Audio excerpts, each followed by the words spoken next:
Alors aujourd'hui, on va plus se concentrer sur les compléments du verbe et on a appris qu'il y avait pour l'instant 2 sortes de compléments du verbe. Ma priorité en classe, c'est de favoriser le doute, qu'ils aient le réflexe, quand ils ont un doute, d'aller vérifier à la source. Et comment on fait la différence entre les COD et les COI ?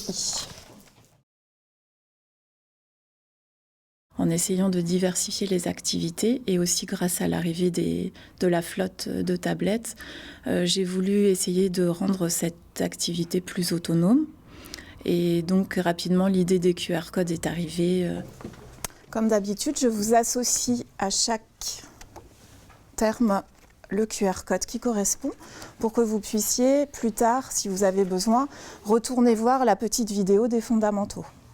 J'ai inséré dans le cahier outils des élèves un QR code quasiment pour chaque mémo en français.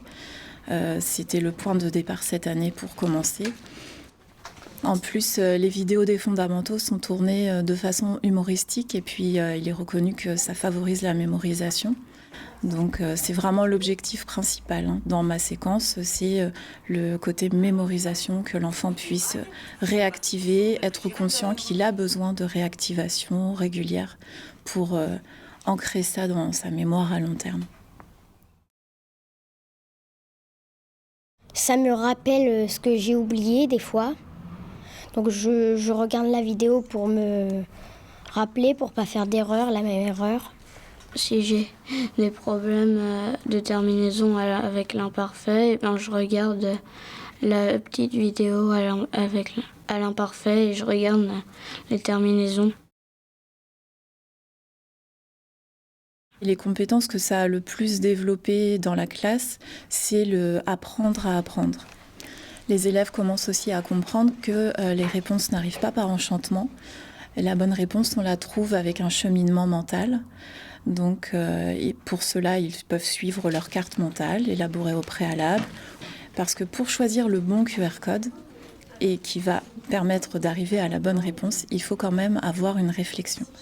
Donc le QR code n'est pas non plus une baguette magique, mais elle fait partie du cheminement qui permet d'ancrer les notions et vraiment de les maîtriser à long terme.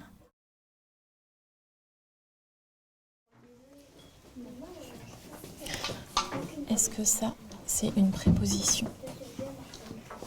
Je dispose les tablettes à peu près au centre de la classe pour qu'elles soient accessibles facilement pour tous les enfants. Et moi, je me place aussi au centre de la classe, mais pour autre chose, pour travailler avec des enfants en remédiation. Alors, les usages des tablettes par les élèves se sont régulés d'eux-mêmes. Quand ils rencontrent un problème plusieurs fois, souvent ils s'entraident. Je n'ai même plus besoin d'intervenir. Ils ont vraiment intégré l'idée que c'était au besoin. Et la tablette n'a pas complètement envahi l'espace de travail.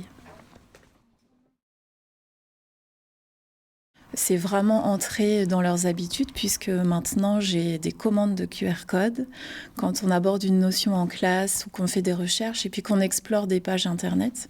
L'année prochaine, j'aimerais bien intégrer aussi les QR codes à mon utilisation de la littérature de jeunesse pour y associer des contenus audio, vidéo ou culturels.